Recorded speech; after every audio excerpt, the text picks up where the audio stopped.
Ini benar-benar semakin brutal tindakan dari militer Zionis Israel. Dan kita ketahui bersama bahwa ini adalah sesuatu yang sangat keji. Orang sedang kelaparan, ingin menerima bantuan, tapi ternyata menjadi sasaran serangan dari militer Zionis Israel.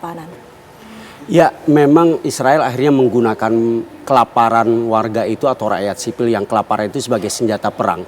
Dan ini sebetulnya sebuah kekejaman yang tidak bisa ditolerir oleh orang-orang yang masih mempunyai rasa kemanusiaan gitu ya. Dalam hal ini rasa pri kemanusiaan tidak bisa ditolerir seperti ini. Ini pula menurut saya akhirnya membuat beberapa negara besar di Eropa mulai balik kanan, mulai yang akhirnya tidak peduli kepada tentang kondisi di Timur Tengah, membiarkan Amerika bermain sendirian. Sekarang kita lihat Prancis, negara G7 dengan Inggris dan juga dengan Kanada mulai bersikap, mulai memperlihatkan sikapnya bahwa mereka akan mendukung Palestina untuk merdeka. Karena memang realitas di lapangan itu sudah di bawah, artinya sudah di atas batas kemanusiaan untuk bisa ditolerir, bahwa orang-orang yang kelaparan sebetulnya mereka bergantung sebelumnya mungkin kepada PBB, pada bantuan dari Uni Eropa. Lalu itu ditutup oleh Israel dengan Amerika Serikat, lalu menunjuk Gaza Foundation untuk memberikan bantuan ini. Tapi ini sepertinya menjadi semacam jebakan yang sangat mematikan ya, dengan korban yang sangat luar biasa. Nah, kondisi realitas di lapangan ini saya pikir sudah menjadi cukup alasan yang sangat kuat bagi negara-negara di dunia ini untuk mulai bergerak, ya terutama negara-negara Eropa. Dan dengan dimulai oleh Prancis, saya pikir akhirnya banyak negara-negara Eropa yang lain, baik yang dari G7 atau dari Uni Eropa, yang mulai semacam bagaimana mereka mendeklarasikan dukungan bersama-sama untuk mendirikan Palestina merdeka, negara Palestina merdeka. Mas Agung, boleh ditanggapi, ini artinya negara-negara Eropa seperti yang kita ketahui ada Perancis dan juga Inggris. Ini artinya apakah mereka mendapatkan tekanan sehingga mendukung dan juga mengakui kedaulatan dari Palestina, Mas Agung? Saya pikir apa yang kemudian dilakukan oleh negara-negara Barat ya pada beberapa hari terakhir ini merupakan, ada 3 alasan utama sebenarnya yang kemudian saya lihat, Mbak. Yang pertama, Barat khususnya Uni Eropa ini memiliki apa yang dinamakan dengan normative power.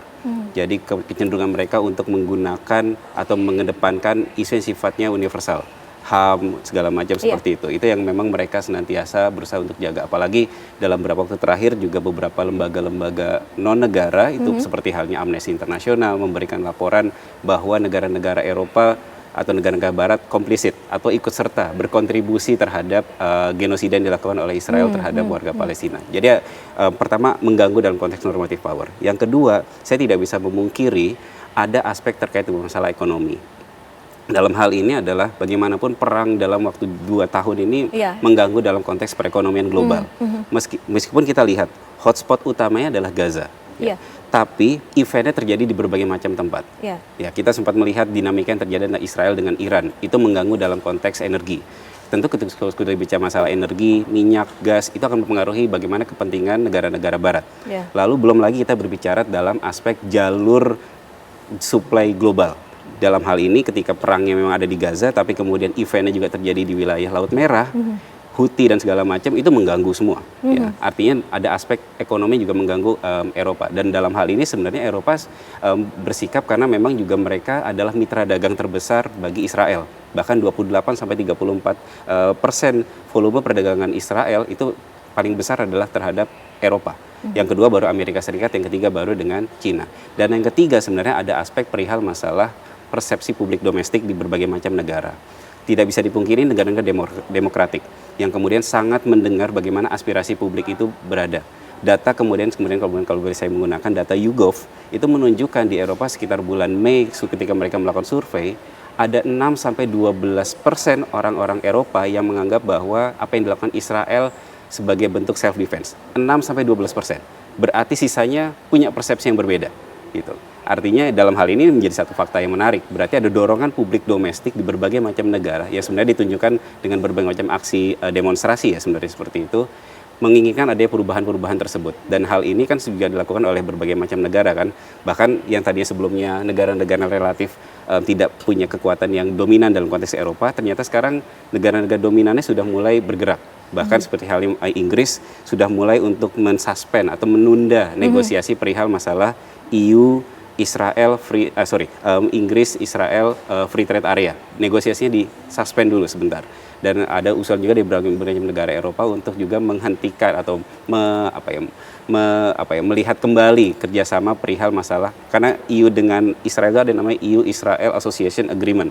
Nah, jadi hal-hal tersebut artinya secara sederhana saya ingin mengatakan bahwa pengakuan segala macam seperti itu, tekanan yang tadi kita bicarakan di awal, tekanan itu dan kecaman itu tidak akan berarti apa-apa kalau kemudian tidak ada bentuk tindakan yang jauh lebih nyata untuk menekan Israel untuk menghentikan tindakan genosida. Karena tadi kita melihat bahwa Israel punya ketergantungan juga terhadap perekonomian dengan Eropa.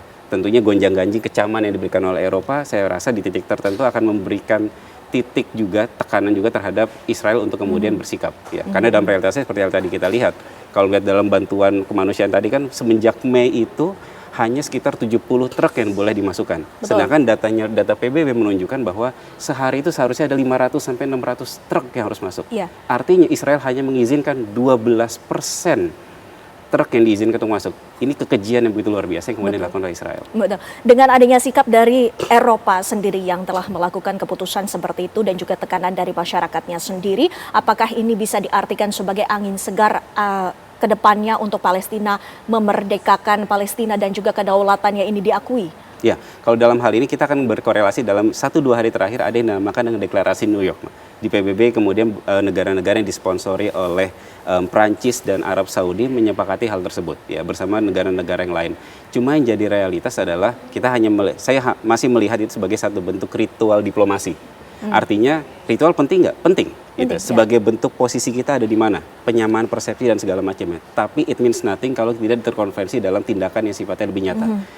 Deklarasi New York itu tidak sama sekali menempatkan atau mengkritisi apa yang dilakukan oleh Israel. Ya. Dan itu menjadi satu tindakan yang sebenarnya harus kita perhatikan juga. Artinya tidak ada bentukan tindakan yang benar-benar, misalkan mengecam.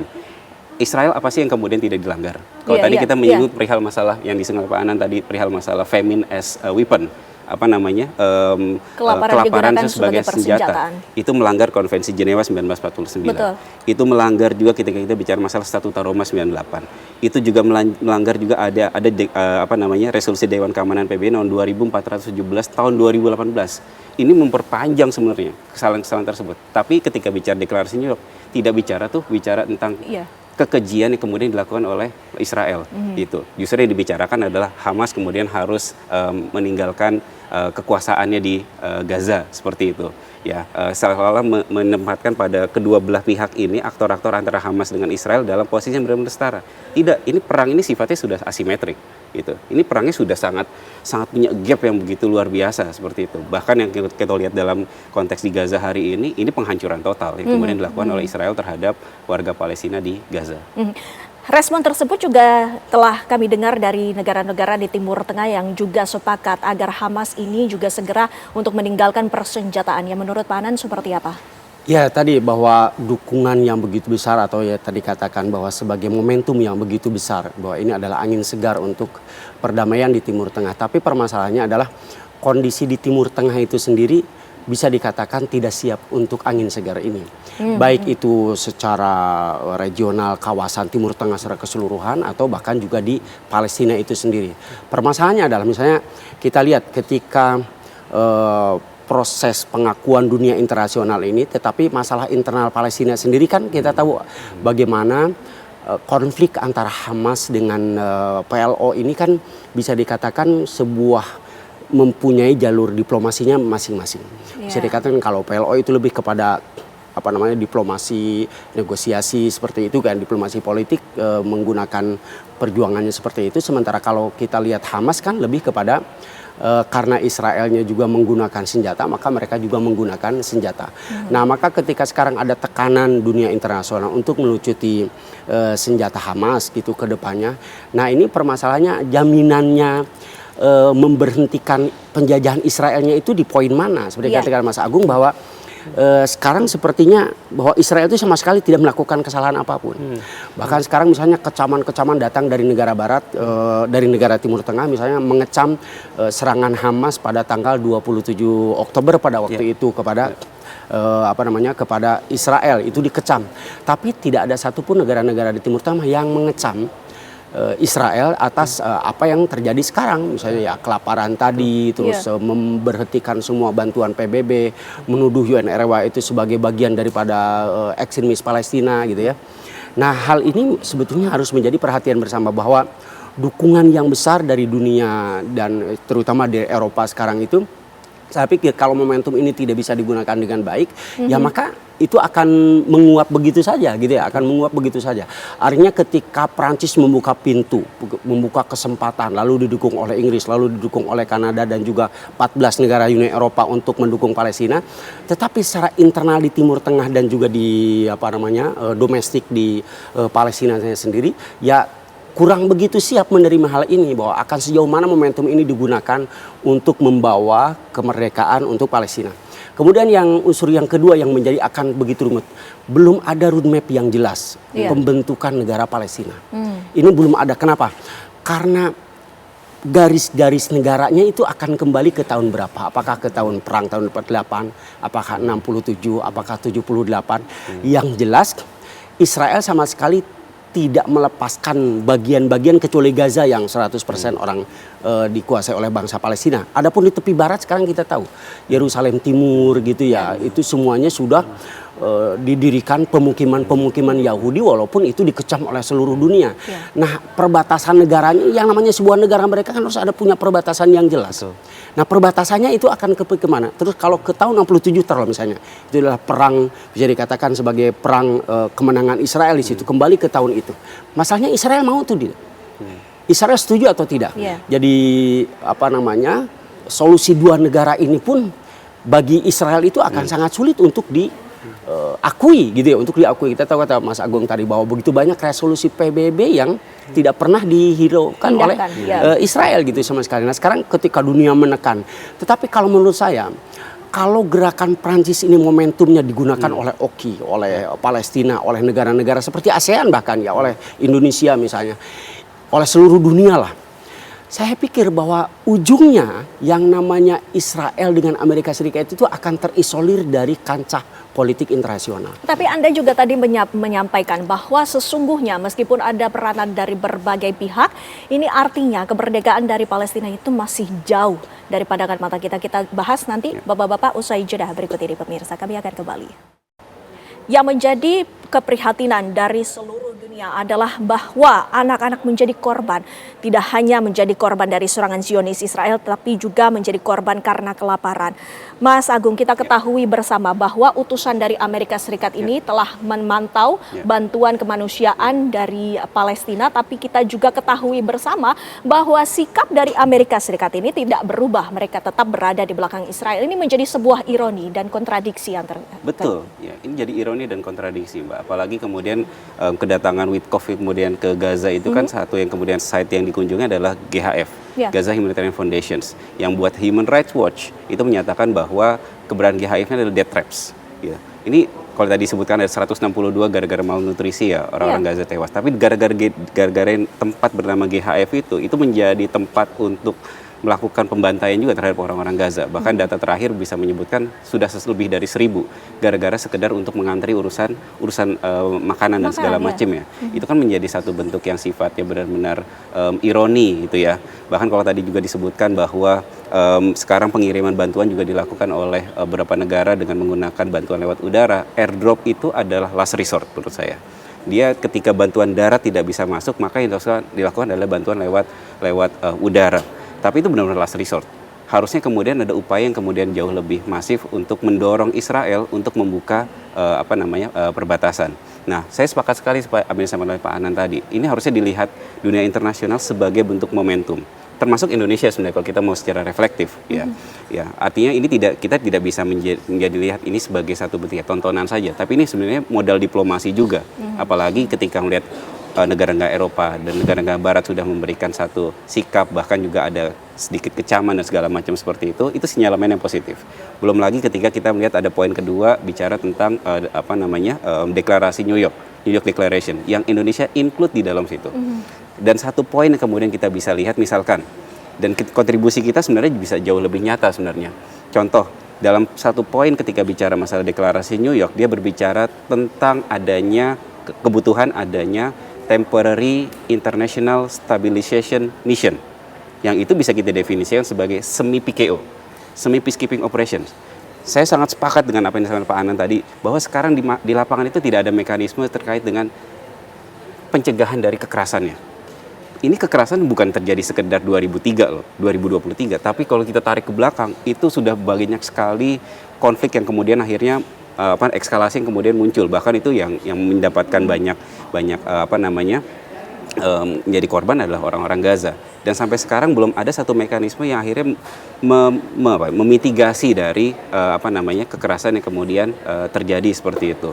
Nah, dalam poin Indonesia, Pak Prabowo senantiasa ketika bertemu dengan Sekjen PBB, kita siap untuk mengirimkan PKO dan segala macamnya. Artinya proposal-proposal itu sebenarnya harus kemudian, ini bukan sekedar ritual diplomasi.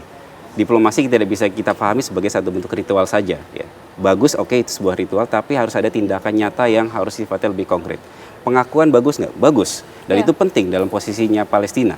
Tapi yang sekarang mendesak adalah penghentian genosida, pembantaian etnis, ethnic cleansing, termasuk juga kelaparan yang digunakan sebagai senjata. Dan sekarang kemana dunia dalam konteks hal tersebut ya? Kita tidak perlu menunggu sampai bulan September ya. Tapi ini hitungannya hari.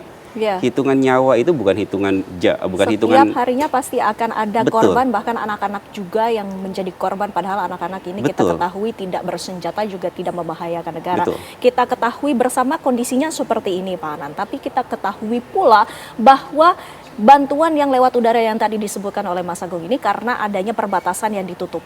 Ini peranan dari Oki sendiri apakah bisa untuk bernegosiasi agar perbatasan tersebut dibuka dan juga mendesak Israel? Ya, sejauh ini itu tidak terlihat bahwa tidak ada usaha-usaha dari negara-negara Timur Tengah yang nyata, hanya sebatas pernyataan-pernyataan normatif. Bahkan di akhir-akhir ini justru pernyataannya malah menyerang Hamas, menyalahkan Hamas semuanya. Kalau menurut saya, kalau pernyataannya adalah menyalahkan Hamas karena melakukan serangan pada bulan Oktober 2023 itu, kalau menurut saya adalah itu ibarat telur dengan ayam, siapa duluan yang salah? Itu apakah Israel duluan yang salah atau Palestina duluan yang salah? Bahwa saya sangat sepakat dengan Mas Agung bahwa ini asimetris gitu, bahwa ini bukan perang kalau menurut saya. Kalau dikatakan perang itu negara dengan sebuah negara, oke lah itu perang. Misalnya kayak kemarin Israel dengan Iran, itulah adalah perang. Tapi kalau kepada Gaza, kepada Palestina, saya pikir yang namanya Hamas itu bukan sebuah organisasi militer seperti yang kita bayangkan dalam sebuah negara ya. Kekuatan militernya juga sangat bisa dikatakan sangat tradisional ya, tidak seperti negara yang dalam artian mempunyai kekuatan tersendiri. Maka ketika Hamas yang dikecam, sementara Israel sebenarnya dalam deklarasi New York tidak ada kecaman sama sekali pada Israel, bahwa akhirnya tadi terjadi ketidakadilan di Palestina, ini seperti itu. Bahwa ini adalah penjajahan, ini bukan perang. Ini adalah penjajahan, bahwa apa yang dilakukan Israel itu adalah penjajahan yang harus dihentikan hari ini. Kita mungkin sekarang hanya fokus kepada angka-angka, berapa korban hari ini, berapa yang lapar hari ini, berapa yang mati hari ini. Nah, masalahnya apakah manusia itu hanya dihitung per kepala saja, gitu. Headcount saja yang kita hitung, sementara dampak yang lebih besar daripada itu tidak menjadi pertimbangan bersama. Nah, maka kalau menurut saya, bagaimana seluruh kekuatan internasional ini, termasuk Indonesia dalam hal ini, melakukan sebuah gerakan bersama menekan Israel agar minimal pintu Rafah itu dibuka. Betul. Ya, pintu Rafah itu dibuka. Ini kan berapapun bantuan dari dunia internasional, tadi dari Eropa berapa ribu ton ya. Tapi kalau tidak disalurkan, tidak bisa masuk, buat apa? Itu tidak sampai kepada yang membutuhkan. Sekarang Gaza yang jutaan orang hanya didistribusikan oleh satu organisasi GF misalnya. Apakah itu bisa? Tentu tidak akan bisa terlaksana. Belum lagi dengan death trap tadi yang kita bicarakan, bahwa ternyata tempat untuk mengambil bantuan itu semacam menjadi jebakan kematian. Sampai saya masih ingat itu ketika ada orang Palestina yang mengatakan bahwa ini bukan musaadat, ini bukan bantuan. Ini adalah amwat, ini menjemput kematian.